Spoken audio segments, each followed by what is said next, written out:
Assalamualaikum warahmatullahi wabarakatuh. Nama saya Indah Lutfia, NPM 1940604006 dari jurusan Pendidikan Matematika Lokal A2. Video ini adalah tugas sumber daya laut tropis pengganti ujian penilaian akhir semester.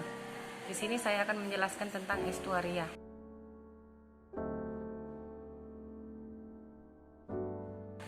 Estuaria adalah suatu perairan semi tertutup yang berada di bagian hilir atau muara sungai dan masih berhubungan dengan laut, sehingga dapat memungkinkan terjadinya proses percampuran antara air laut dengan air tawar. Estuaria berada di daerah Mintakat, muara sungai yang masih dipengaruhi oleh pasang dan bertambahnya salinitas air sungai, dan dicirikan dengan adanya proses percampuran antara air asin dari laut dengan air tawar dari sungai. Karena estuaria berada pada wilayah pertemuan antara proses percampuran air tawar dan air laut, maka wilayah estuaria berada di bagian pesisir atau muara hingga hilir sungai.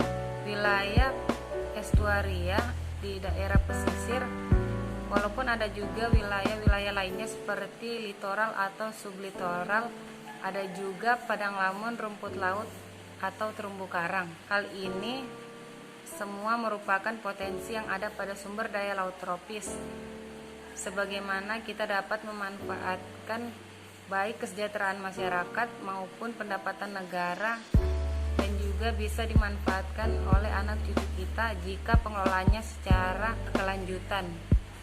Misalkan di estuaria ini terdapat banyak organisme atau ikan dan kepiting yang memiliki nilai ekonomis tinggi, maka dapat dimanfaatkan oleh para nelayan untuk meningkatkan kesejahteraan dan penting untuk dijaga dan dilestarikan.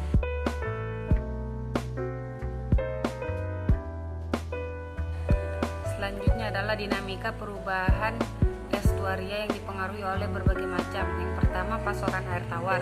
Yang kedua, beban sedimen dari daratan. Yang ketiga, vegetasi pesisir seperti mangrove. Yang keempat, proses di pesisir termasuk pasang surut, gelombang, dan pola arus. Yang kelima, perubahan di daratan dan muka air laut.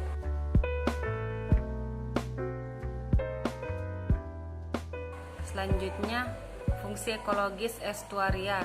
Yang pertama, sebagai habitat biota akuatik tipe ekoton atau peralihan, baik bersifat eurihalin, euripagik atau kebiasaan makanan, dan euritermal.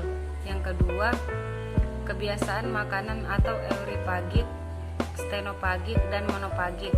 Yang ketiga, sebagai sumber penyedia nutrien atau hara bagi sejumlah biota akuatik yang disebarkan melalui campuran dan sirkulasi atau pasang surut. Yang keempat, sebagai tempat berlindung, memijah, membesarkan anak, dan mencari makan berbagai jenis spesies ikan atau udang.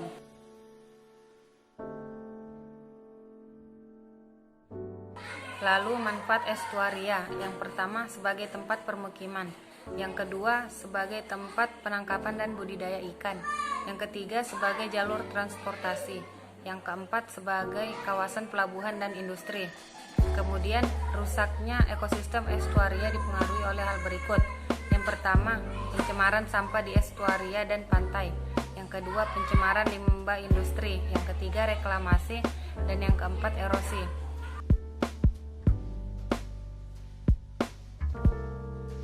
Terakhir yaitu sedimentasi. Yang pertama, penambangan hutan dan erosi di hulu. Yang kedua, aliran sungai yang mengangkut sedimen dari darat. Yang ketiga, arus atau pasang surut dan sedimentasi di pantai. Yang keempat, transport sedimen terhalang bangunan yang menjorok di pantai. Sekian penjelasan dari saya, kurang dan lebihnya mohon dimaafkan. Wassalamualaikum warahmatullahi wabarakatuh.